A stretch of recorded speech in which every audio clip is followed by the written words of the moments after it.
then I realized that it's not. It needs your effort, it needs intelligence, it needs your passion so that you can win.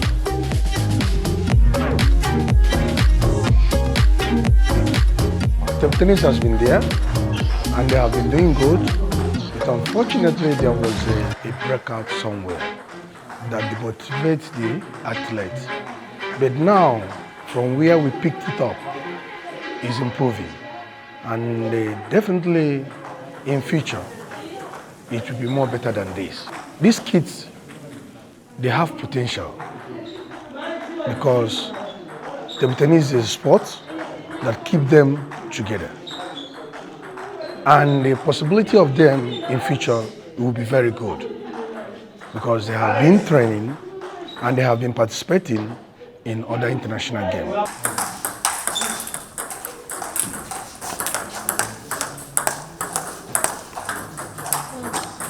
Growth ya table tennis generally tikuzoona kuti iliko slow and ikuchitika koma mwapang'ono pang'ono. Chifukwa chake chonena kuti one table tennis siseweredwa malo ambiri Malawi muno komanso mwina m'masukulu ambiri.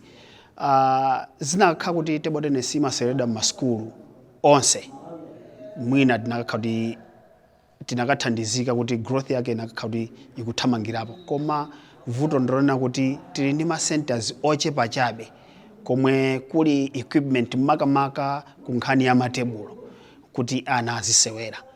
Chachiwiri growth ikuchedwerako pang'ono chifukwa cha expertise ya ma trainers kapena ma coaches. Tili ndi ma coaches ochepa amene ali ndi tikhozoona kuti technical know-how ya sport makamaka in terms of practical technical know-how. Chifukwa sport yathu imafunika kuti munthu amene akuphunzitsa aja azikhalanso kuti nayenso anasewerapo sport akuidziwa. That is in the beginning. That's why the growth is a bit slow. Komabe by and by we are trying kuti mwina using inuyo ngati media kuti mutithandizire kuti tifalitse sport komanso tipemphe makolo ambiri kuna kuti mwina atibweresere ana kuma centers amene sport imaseweredwa, because sport mtati muyang'anisise ni sport imodzi yonena kuti one ili safe, kulibe ma injuries ambiri kapena a serious, komanso imaseweredwa pa environment yabwino kona kuti ana they are safe, komanso amaphunzira zambiri kuchokera ku sport in terms of mental development and social development.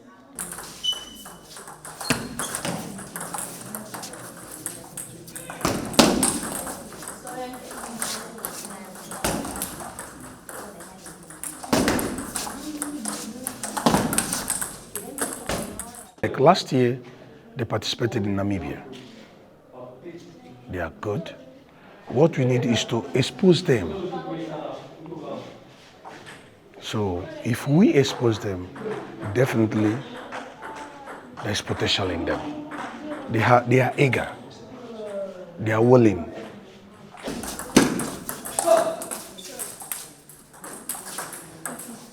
Come on.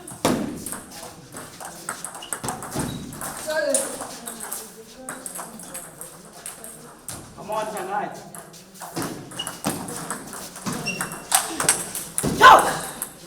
Zokonzekera Regional 5 zikuyenda bwino, makamaka kumbali yona kuti a Sports Council kumapasa ma training camps pa chuti china chilichonse cha school.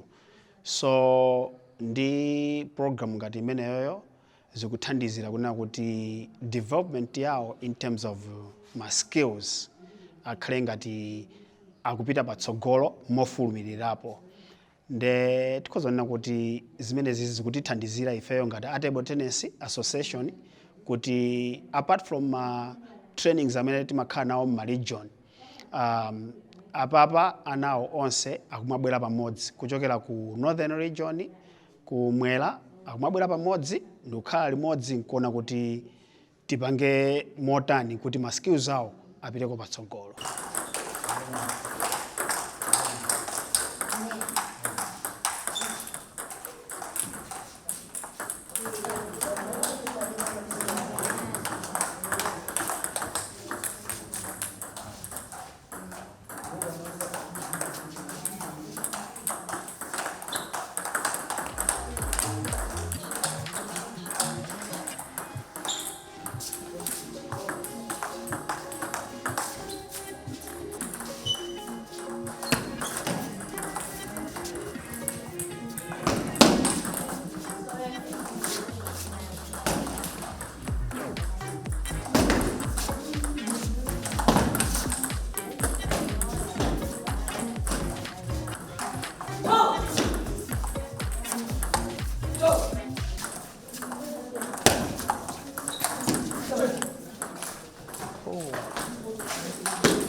Ineo chimomwe changa chodzaza kwambiri chifukwa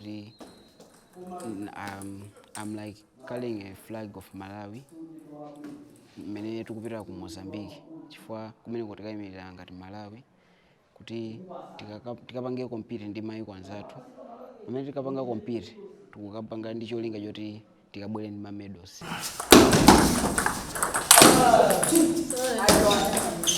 Because sport mtati muyanga ni sport imodzi yonna kuti one ili safe, kulibe ma injuries ambiri kapena a serious, komanso imaseredwa kupa environment yabwino kona kuti ana they are safe, komanso amaphunzira zambiri kuchokera ku sport in terms of mental development.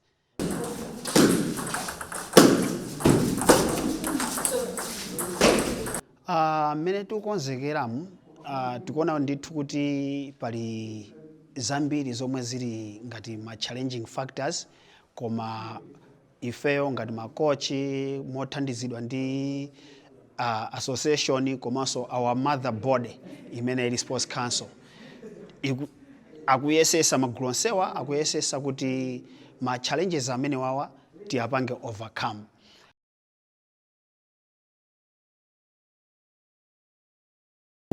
I started playing table tennis last year, and when I realized that I wasn't able to use them, because since at the first time I was thinking that it's a simple sport, I was just ending up losing. And then I decided that I should just drop it. I should stop playing table tennis.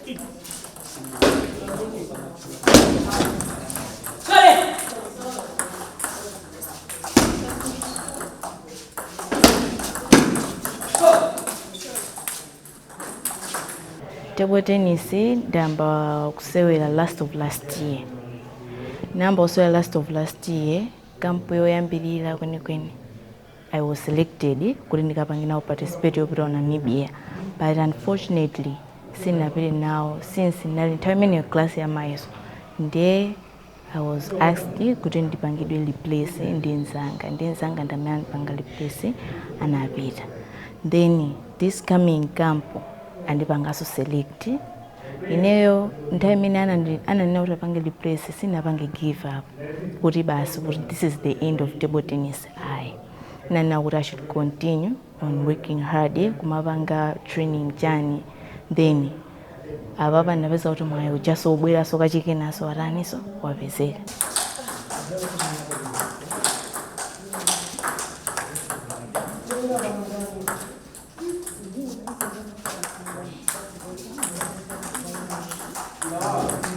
Lero tinali ma games amene anatikonzera president athu amene anabwesa mphatso ma racket ana urapereka number 1 to number 3 both boys and girls.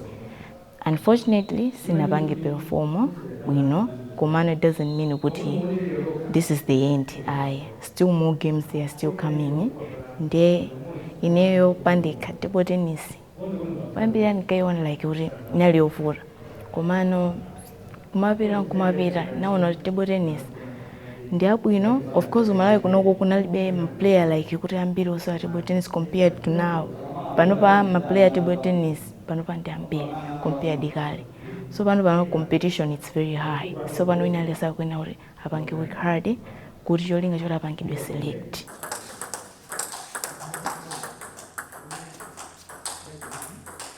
Choyambilira service yanga ndimene ndimagwirisa ntchito pamene kocha nina kuti wina leso table tennis amayenera kuti choyambilira target yake uri ngatofuna urenge ma scores. First think about the serve. The second thing wina kuti umuone opponent wako kuti waima motani yeyo. Kodi waima ukuti ndikampasira mpira uwu akhoza kupeza changu kapena ayi. Then chachitatu chimakhala chokuti wena kugwisa ma skills osamene koji ayamba ukurana amene amakhala kuphunzisa chenga choti upeze ma scores. Komanso should uzikhala ndi confidence kwambiri. Mantha ajoge koyambilira usamalowe mu game uli ndi mantha. Ngati nzako watenga point kumayambiliro musiyatenge yachiwiriyo titenge then you can continue. Mantha ako kumafuna kuti uchosere kumayambiliro osati continue mpaka na game yosomaliza. Exciting chimene chimaniseke sometimes chimakhala lale kwambiri. Lale mapezeka kuti tingobwezana mipira chimene chimanisangalatsa kwambiri kuti tingobwezana mipira sitikugwetsa maybe more than 50 balls sitikugwetsa chimene chimanisangalatsa kwambiri. Kilale imene ndikanena kuti I have come across kilale imene ine napanga come across like it was 6 minutes like doing ball control.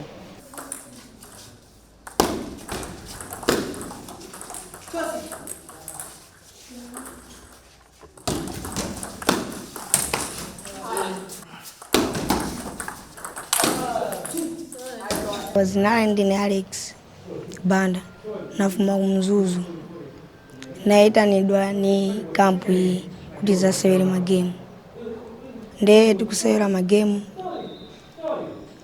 president anabwera ndi malaketi oti timenye game nde mwamwayi ineyo tikusewera magemu ninawina masewera lero ndipo andikomera chifukwa chokuti zomwe ndimapanga ine zimalowa ndiponso munthu osamakwanisa kupanga kubloka.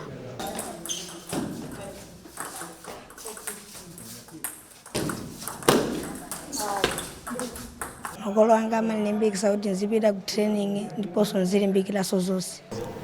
Ineyo ndikufunika kuti ndingazamamira table tennis funa nzaziwike monse muno.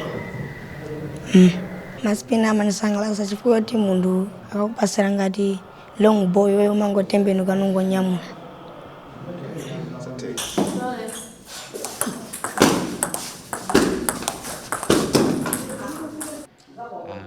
Ndakhala ndusewera table tennis for 9 years. Ndipo ndimasewera ku Kamuzu Institute for Sport.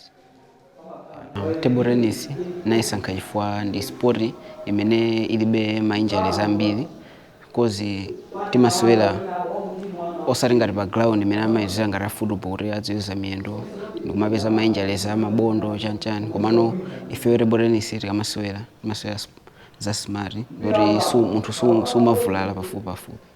Komanso table tennis ndi sport imene ili yosangalatsa kwambiri chifukwa it's a fun game.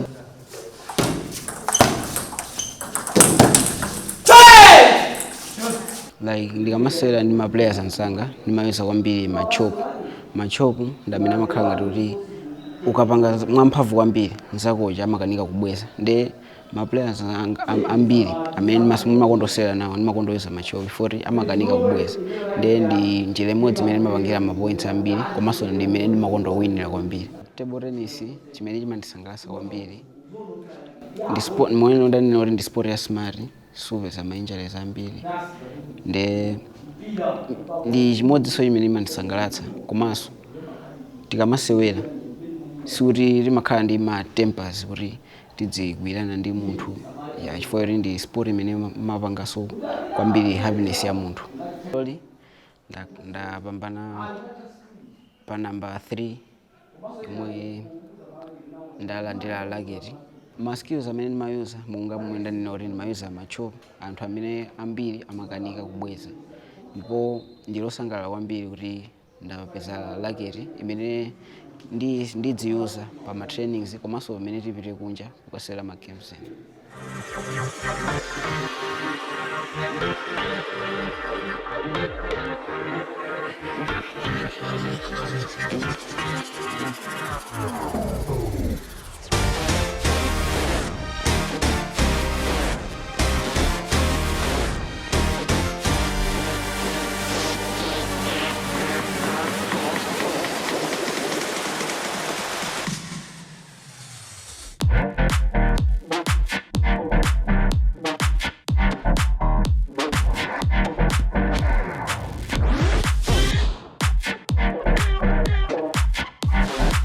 Yes, and then I thought that I should stop playing table tennis because I was just ending up losing. But luckily my coaches, they love everyone. They encouraged me that just push, you will make it one day. I'm from Blantyre, and when we were told that there is a camp for the whole Malawi, and there will be tournaments happening in each region, and from 1 to 3 they are the ones that are going to go to the camp, so that they should prepare for games that will happen in Namibia. And then I put all my effort. I was in position 2, and luckily I was selected, and then I started the camping. I was also selected to participate in Namibia. We went there. That's when it started motivating me so much. What I love about table tennis is the way that you will be moving on the table. It seems like it's so simple, but once you realize that it's not simple and it needs your effort, it also helps you to be thinking so fast. And if you would do that, at school is also good. Yeah, it's like they're related. If you're good on the table, doing everything so actively, in class you're also active. So it helped me in my education and in sports. To favorite in selection. But in table tennis, we don't do that. They need to participate. The best will participate, not the loser will go and participate. Because we want to make sure that when we are selecting them, we select them on merit. Somebody who have done good to participate in the tournament. Because government will not waste their resources to send, or taxpayers' money, to send a loser to go and compete in international. It will be embarrassing. So that's why we are having a campaign meeting here to make sure we select the best that will participate. We are also motivating the people who are not going to participate, because it will help them next time. They will perform very well to follow their youth to participate in upcoming events.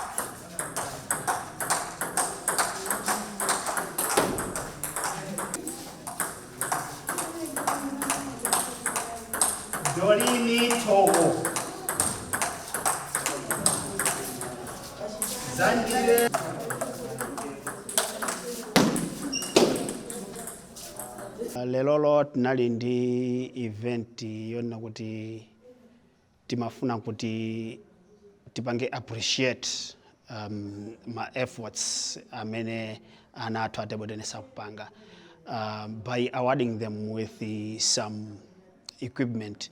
The equipment yake inali ngati ma racket, chifukwa kuti ma racket amene ali nawo ambiri ndoti anatha timati grip kapena spin. Last tournament in Namibia, they were not using a good racket. They talked to the association. Then we decided this time around to get them a good racket that will enable them to compete in the forthcoming Regional 5 tournament in Maputo.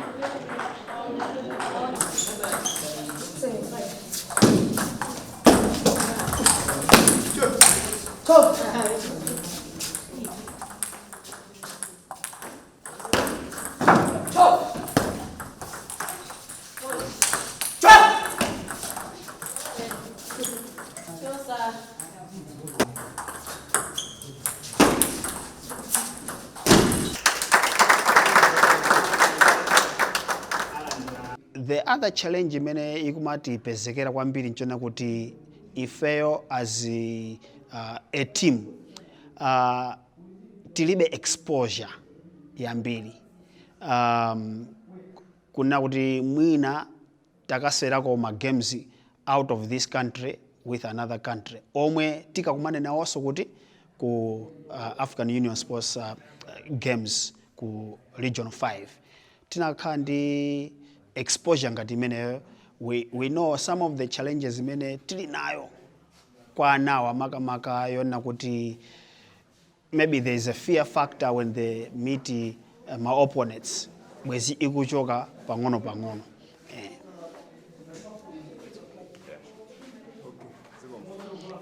I'm very grateful to God, and I'm very happy for all of you.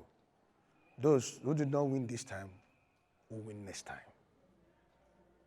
Does not mean that you are not the best, you are the best. I'm seeing the future of Malawi table tennis in you. So definitely, future will be the best. Put more effort, don't be discouraged. Thank you very much, and God bless.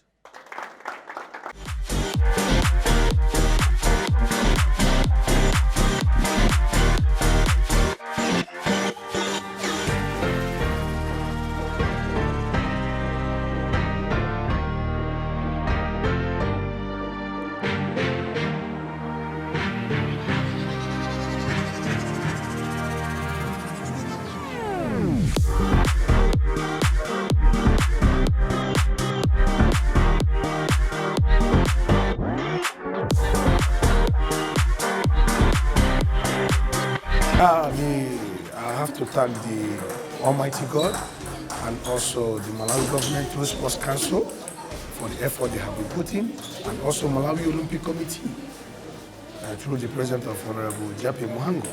They have been doing very good to make sure they develop sports in Malawi.